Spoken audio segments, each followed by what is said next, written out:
the way that we have stereotyped, right? Spirituality is sitting in meditation or doing yoga and only eating vegetables, and like you're a vegan and you don't drink, you don't curse, and you're just this pure channel, which kudos to anybody who's on that path and that journey. Much love. But I think, yeah, it's always been, I feel like, at least until now, it's conceptualized as this one look, this one kind of image. And I think it's great that we get to shed that now.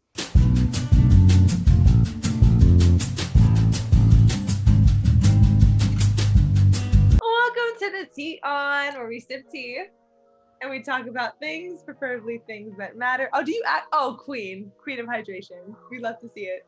I am so excited because I get to explore so many incredible conversations with so many incredible people on this platform. But today I'm with someone who I genuinely consider family. So this is home for me, Miss Jessbeinspired. And I'm going to allow you to introduce yourself. But from my perspective, being able to not only be like someone who's come to you in the role of a client, but also someone just like as a friend and as someone who's been mentored by you. I've learned so much by the way that you've harnessed your power as a Reiki master, as an intuitive, as someone who just has such a divine gift, and the way that you've been able to present it to the world is so incredible and so healing. And you were the perfect person that I wanted to talk about this topic we're going to talk about, which I'll introduce in a second. But first and foremost, let the people know who you are, please. I'm like a minute in and I'm going to cry with that introduction. So the crier.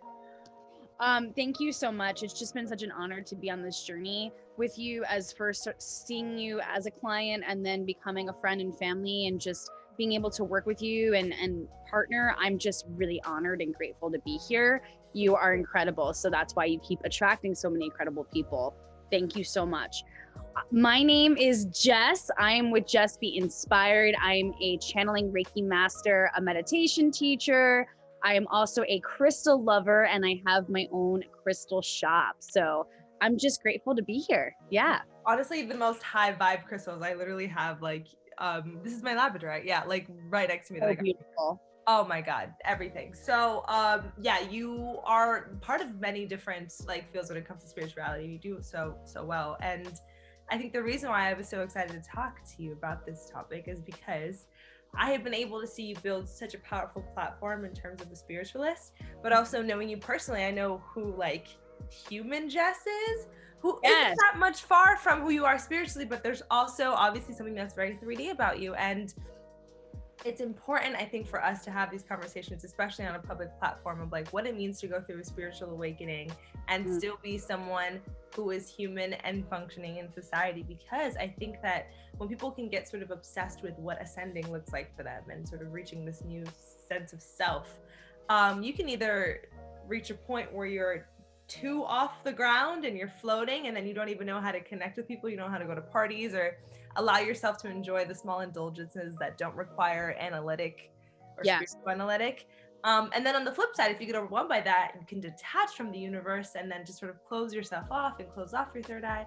So today we're just going to talk about what it feels like to err in the middle ground and walk in what the balance of those both worlds is. And what I want to immediately say is that even before we started recording, we were just talking, you and I, you were talking about how yesterday was a bit of like a energetically depleting day for you, right? Because we can get drained pretty easily as spiritualists. And you were talking about how you watched reality TV in order to bring you back. Yeah, so let's just first and foremost, you know, what things do you do when you feel like you are spiritually tapped out? You know, it's so interesting because, yeah, reality TV is one of them. And honestly, it's so interesting. But I think that when you are a spiritual healer, worker, you can really be so caught up in analyzing everything, really making sure that you're tuning into everything, which is so beautiful, right? But it's almost like, I remember I had a mentor that said, you know, when you are sensitive and you are in this kind of world, it's beautiful. But then it's also sometimes can be a little bit painful and overwhelming because you're feeling everything and you're seeing it from a different lens that's really quite fascinating, but it's also very, you know, heartfelt. And so I like to watch reality TV. I like to shut my brain off, watch some Real Housewives, okay?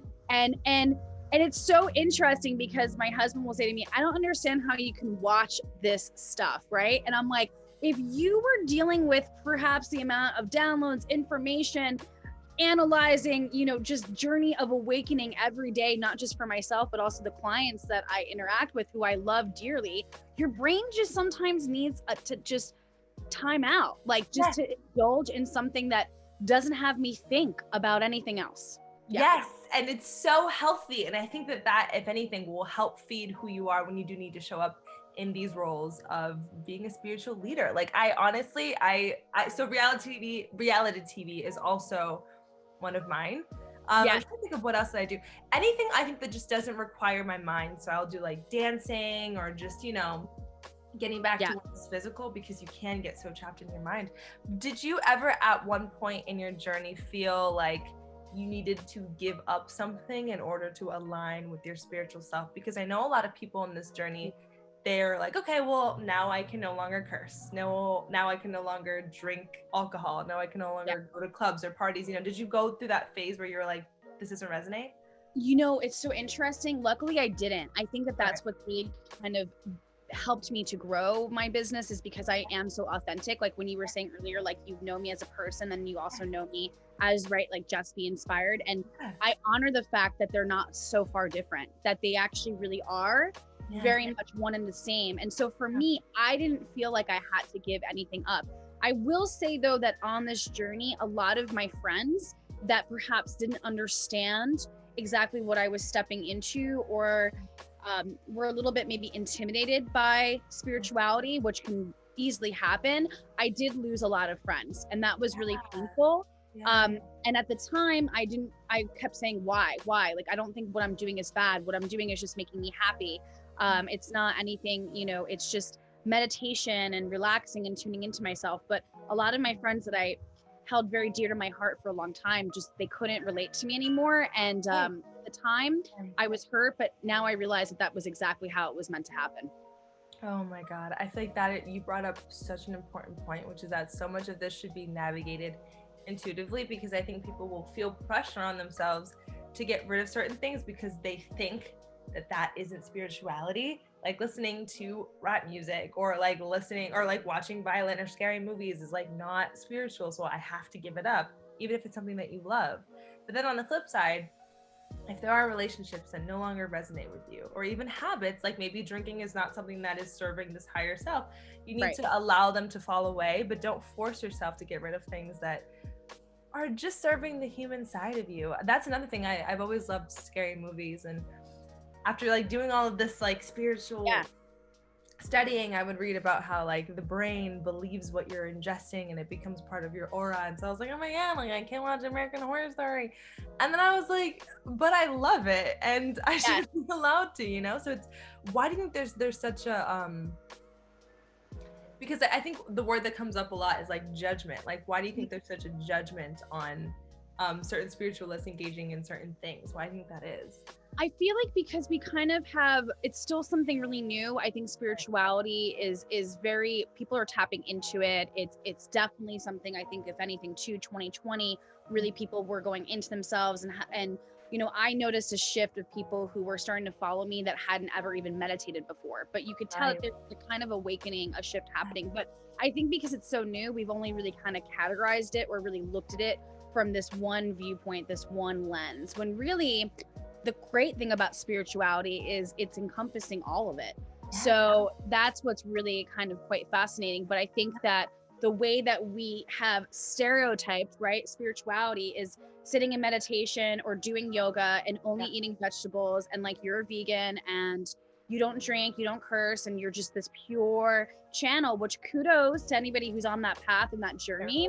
Much love. But I think, it's always been, I feel like, at least until now, it's conceptualized as this one look, this one kind of image. And I think it's great that we get to shed that now. Yes.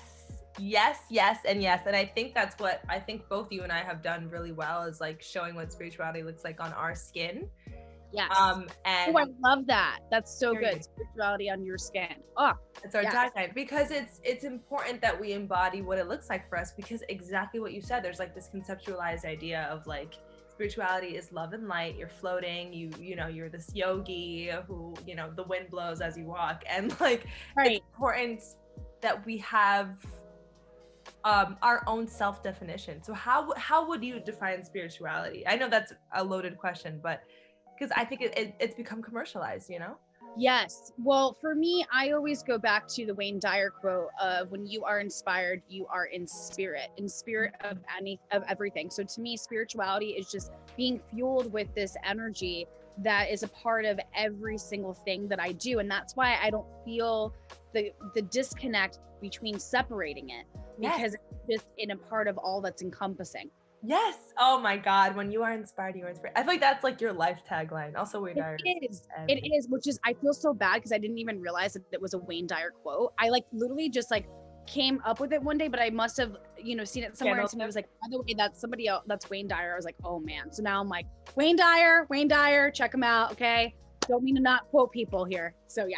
He's incredible. Honestly. Yeah. You probably like, he's probably one of your guys and you don't even know it. But what, oh yeah, this question that I had written down that I really want to ask you. Do you have any boundaries for what is too woo or what is too disconnected? Like, do you feel like there's a spectrum that you always want to stay within, or? I feel like the spectrum that I always want to stay in is like knowing really what's best for me. I think that there is a lot of different healing modalities and a lot of amazing opportunities to really go on the spiritual awakening and a spiritual journey. And so for me, how I really kind of make sure to stay in that lane is really trusting in myself and trusting in my intuitive guidance, because I think that that's where you can become perhaps disconnected and not really know what's, you know, in alignment for your healing. Yeah. Oh my God. And you know what's crazy, and even writing off of that, is that what can make you feel disconnected is chasing a spirituality that doesn't suit you. Yes. Like, oh my God, I feel like we, especially if you're, I think on both sides, if you are somebody who is healing and you're kind of comparing your journey to everyone else around you, or even someone who is a healer and comparing your work to those around you, it's like you can kind of try to make your experience mirror theirs, and maybe it doesn't suit you. And overhealing or overcompensating can disconnect you from like your human experience, which is really important, right? So, and it can bring you to like not great places. I mean, I can't tell you how many times people have told me how great I would be doing ayahuasca. Right. Nothing against ayahuasca, right? Like amazing. And it's done such transformative things for so many people that I know. It's not my jam. I don't feel called to do it. No. Maybe I could talk to you next year and be like, yo, Jasmine, I just did ayahuasca and it was great, right? But it's not what's being called to me right now. And I think that that's where you can, if I perhaps were to have that experience, I'm already going into it with hesitation. So something that could even be healing could totally disconnect me and put me in not a high vibrational place. 100%. Whether that or even a different type of modality. Yeah. Totally, 100%. So if there was somebody who was watching this right now who was sort of experiencing this awakening, curious, coming back to self, and now finding that in all of this awareness of the human experience in the spiritual context, they find that they can't, you know, really relate as much when they go to parties, or they feel like they are doing something wrong if they drink wine or if they smoke weed. You know, what would you say to somebody who's sort of like navigating, finding that middle ground? Be gentle with yourself. I feel like it is a process. It's a process for me every day that I'm still working at and learning. I actually hung out with a group of friends yesterday, and it's so funny. I didn't want to go, and it was just like for happy hour to like go have a beer, nothing crazy. I just had a few beers, I left. It wasn't anything nuts. And it's so funny though, but I just was like, energetically, I kind of felt bad. I hadn't seen these friends, but when I was there, I was like, there's really nothing for me here, you know, not in a bad way, but I just don't connect and relate the same. And so it's not to judge them, because they've been friends who have shown up for me in my life, but it kind of just makes me think of equal energy exchange and where I want to maybe perhaps prioritize my energy, so that when I'm in those spaces, I can kind of just know, hey, you can take off the Jessbeinspired and just be this person in this moment, and then you can come back, you know, and really just trusting and honoring yourself. Oh my God, yes. I feel like you brought up such an important point, because at least for like my experience, sometimes I feel like for example, me working as a spiritual counselor, like I'll have a friend who will come and be like, okay, pull the cards for me, pull my chart for me, I need to know. And then sometimes people will just come to me just talking about what they're feeling and they're experiencing, and I'll immediately go into like, this is what the angels and the guides and the planets are saying. And sometimes you have to realize that like not everything needs to be looked at in such a spiritual lens. Sometimes things happen. I feel like I'm also like, I see everything as so meaningful, and every number and every experience as something so deeply symbolic. And it can sometimes drive you into some sort of spiral. Sometimes you're like, a bird is just sitting there because a bird is sitting there, and you need to. So I guess what I'm trying to say from my perspective also to add on is just to intuitively navigate it. Yes. When you feel like you need grounding, go back to grounding, do something mindless, play a video game, watch a movie, watch Housewives. You're Yes. fine. And when you feel like you are maybe too in the ground, go back to meditation, go back to journaling, go back to healing. You know, it's all about, I think spirituality is honing in on what your intuitive voice is and honoring it when it speaks, right? Yes, and I feel like it's really important, you know. I mean, I feel called to share this because I, you know, on my, and I don't know if maybe this was a question you're gonna ask later, but I feel called to share it now. You know, it's interesting because when I started to do, I used to do these full moon events, and I used to do them at the beach, and they were quite impactful, and they were so amazing, and we loved doing them, and hopefully we'll do them again soon. And I remember I was at a brewery, and I was at this brewery, and it was all this art and this beautiful like garden outside, and I was like, it'd be so cool for us to also bring the spiritual vibes to this space. And I talked to the owner, and he was hilarious because he's like, wait a second, what is it that you do? Like, he was so lost, and he's like, but was so cool because he's like, I'm open. I'm open.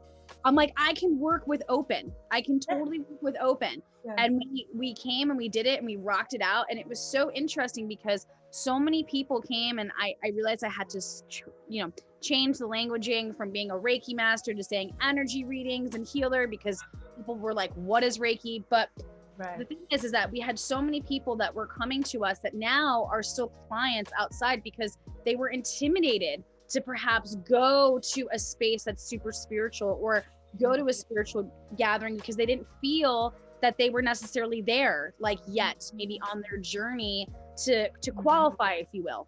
Yes. And so it was so wonderful, and it was so healing, and the connections. And I mean, and none of us drank, none of us healers wanted to stay clean, and that was our choice. But people loved it and received the healing, and it really kind of made me realize that there's a need, you know, for spirituality to be accessible anywhere you go. Yes. Oh my God. And it looks like anything. I think right off of what you were saying, I think maybe a lot of people that were at that event also maybe never explored spirituality because they didn't think that it would suit them. Maybe there were people who loved emo punk music and goth and like wore black, and because spirituality isn't shown in that context, I think that it doesn't you know, suit them. And what I will say is that if you are just interested in exploring yourself and exploring your connection to divinity and to the cosmos that you have, no matter what color, shape, and size you come in, spirituality is for you. There's no like, people are trying to gatekeep it, and people, oh sorry, let me mute that. People try to gatekeep spirituality, and it's really upsetting because then it becomes something that's based in ego and based in, you know, this is mine and this is what it looks like and you're doing it wrong, and that's completely so far from what this actual journey is supposed to be, you know? Exactly. And it was really interesting to see the amount of men that had breakdowns, because so many men, you know, it was probably a little bit more saturated with men when we first started doing these events and at the brewery. And a lot of men really opened up in such a beautiful way that it was so wonderful to kind of see, to help emotionally support them in that way. Yes. Oh my God, I love it. I love to see it. And, you know, lastly, just if you have any final thoughts on what it means to experience ascension and also experience grounding, and what being 5D and 3D looks like for you, just share. I feel like it's the most rewarding, but then also it can be very painful experience, because I feel like for me, my spirituality came from the most challenging time in my life. And so it kind of forced me to surrender to something that was higher and outside of myself. to really lean in, to have these tools to help me calm, manage my stress, trust, believe, come up with a whole new different context. I mean, to go deep, like a whole new context of like what death means, what physical illness. I mean, really kind of looking at it from this lens of love, which I hadn't ever really had before. And so for me, it's been the most rewarding, but that experience also comes through a lot of pain, a lot of sorrow, a lot of grief, a lot of struggle. But there was this sense of support and this sense of awakening that happened that just made me feel so hopeful, you know? And so that's where I feel like anybody who's on a spiritual awakening, it doesn't look like, you know, of like, what up? I'm here. I mean, sometimes it does. And you're like, woo, and you're like aligned chakras and it really, and I think that that's where it can be the moments that we need to shut off, because we are looking for the meaning and the searching and the love and everything in such a heightened way that it makes gorgeous, but also at some points can be painful too. And overwhelming. Absolutely. And writing off of that, because I mean, oh my God, absolutely. And just knowing that, like, yes, it will feel like those beautiful gelled moments, and it will also look like the dark night of the soul, those tower moments. Not just thing, not to like no, but I know, right? Everyone's like, fuck it. But like, what I will say is that the spirituality is being honest with self and looking in the mirror and pushing through the muck of it to see the divinity, and pushing through the muck of it again to see your divinity. It's a constant rebirth. It's a constant cycle, but it's so rewarding, and it looks like what you choose it to look like. So I think because spirituality is so rooted in love and rooted in self-love and the love of community and the love of others, coming back to just not being judgmental of self, giving yourself a break, being kind to yourself, and knowing that if you need to drink that beer and go to that party and watch that show or whatever have you, it doesn't dim any connection you have to what God is to you. It doesn't, if anything, strengthens it, because you are honoring yourself. Right. And I think it's also like letting go of the judgment, right? Like letting go of what we think it has to look like, but also judging others. You know, it's so interesting because when I sit down with a new healer that I'm meeting, I notice this within myself, that like when I go to like get like a little snack or something, I'll usually get something that's perhaps maybe vegan, because I'm assuming that they don't eat meat, right? And so funny enough, I just met a healer and she ordered something with meat, and I was like, yes, because I do, you know, and I try to be mindful of meat, but I say this because I feel like let's create space for love and acceptance, right? Like that's what it should really be about. It shouldn't be about judging or thinking you're above somebody because of different restrictions. No, and what I feel like I have to add to that, and I don't care if this is controversial, but like spirituality has become very whitewashed, and we need to recognize the roots of where this comes from. We need to be honoring the roots of how sacred this practice and this belief is, and knowing that it comes from natives. It comes from a time where people were primal and you know, like this whole idea of what we've made it to be. Yes, it allows it to be, you know, more accessible, but it's drowned out. I mean, even the stories of like these goddesses that we work with when we do you know, our goddess work and stuff, even their stories have been so whitewashed. These were women that were deemed as whores, and they were like promiscuous, and now they're all the goddesses of fertility and motherhood, when like they were just as rebellious as the next woman, and they cursed and they drank, and you know, so it's like, wear spirituality however it fits you and suits you, and don't judge others, don't judge yourself, follow your intuitive voice, you know? Yes. And I love that you're saying this, because I just saw an article, I can't remember what magazine it was, maybe Cosmo, but they basically were showing all different types of women that were healthy.